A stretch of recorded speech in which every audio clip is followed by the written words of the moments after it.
ভাঙন প্রতিরোধে নির্বিকার জনপ্রতিনিধি, গুরুত্ব দিচ্ছে না প্রশাসন, সরকারের প্রতি আস্থা হারিয়ে নিজেরাই নেমেছেন ভাঙন ঠেকাতে।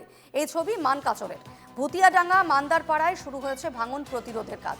নিজেদের গাঁটের কড়ি খরচ করে ভাঙন ঠেকাতে মাঠে নেমেছেন এলাকাবাসী।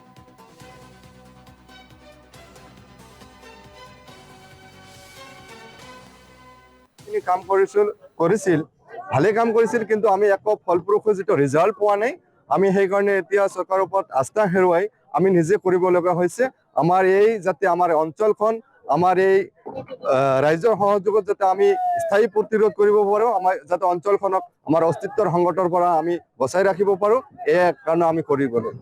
যে চৰকাৰীভাৱে ইহঁতে যিখিনি কাম কৰে সেইখিনি অকল এই পাৰ্কোপাইন আৰু বেম্বো প্ৰটেকশ্যন, কিন্তু আমি এটা জিনিস আমি যিখিনি হয়তো আমি এটা কথাই ভাবো যে এই ব্ৰহ্মপুত্ৰ নদী ৰোধ কৰিবলৈ হলে হয়তো আমাৰ বেম্বো আৰু